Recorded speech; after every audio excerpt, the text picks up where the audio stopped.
after she pled for her release after nearly 30 years behind bars. The 53-year-old killer mom addressed the board before her freedom was struck down and apologized for intentionally rolling her car into that lake with her toddler and infant inside back in November of 1994. Take a listen. I know that what I did was horrible.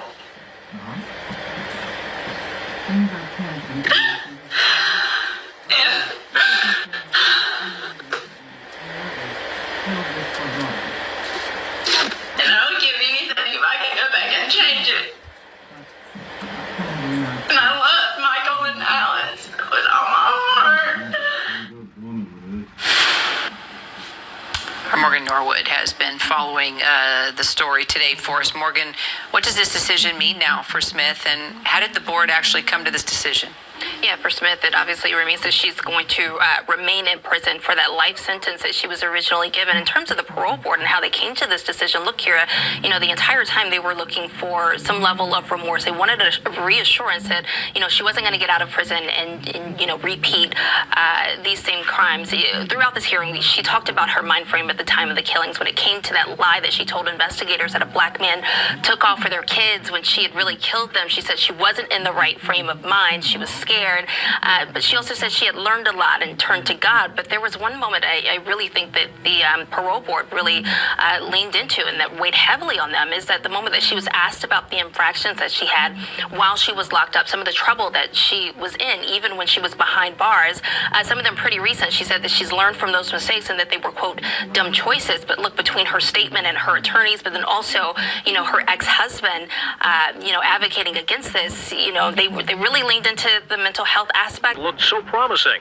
A fisherman thought he spotted the missing burgundy Mazda near Baden Lake. Later, a hunter told searchers he thought he heard a child calling out.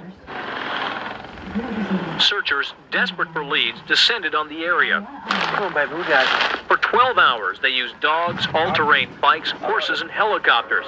For many, this had become an emotional effort that ended without a trace of the missing kids. Confirms that Susan Smith took a lie detector test. News reports say she failed it, but no official confirmation. And on this day, Susan and David release a video of Alex and Michael.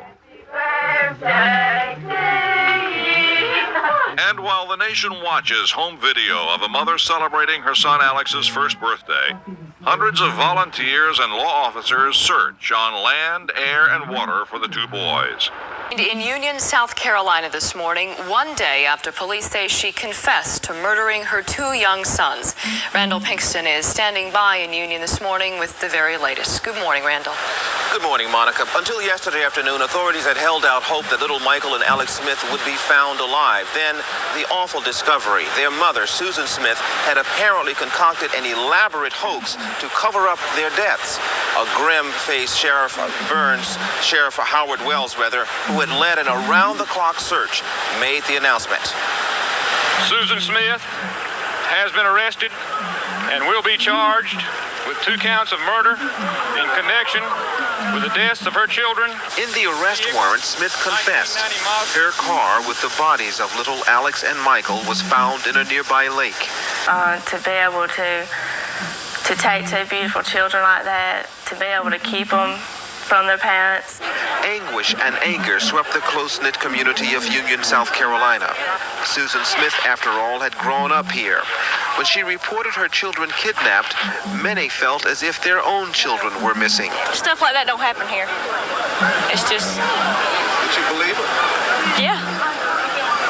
Everybody believed her. I did. Well, my body got something wasn't right from the beginning.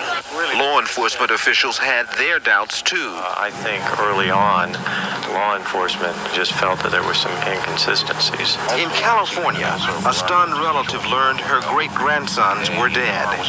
Across the street, Mode and Catherine Frost saw it all. Looked like they took a box out of underneath the floor. It looked like it was a box or something. What do you think of that? He's got me puzzled. She's not the only one, because the Sheriff, Howard Wells, isn't revealing what was found. I cannot comment on that. Maybe we'll have some information later on in the day. As the day unfolded, though, there was no official word about Michael and Alex Smith, where they are, or why they were allegedly taken by a carjacker.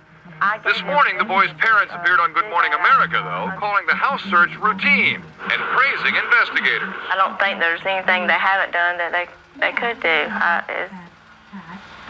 I've just put my faith in the sheriff. But after 9 days, is the sheriff putting his faith in her? In this case, until I determine who's a suspect, everybody's a suspect. There is still plenty of support for the boys and their parents in town, but with federal officials confirming now Susan Smith failed a polygraph for a second time this week, others, even those who know her well, are having doubt. It's got me all puzzled now because she failed it 2 times, and there's something wrong somewhere or another.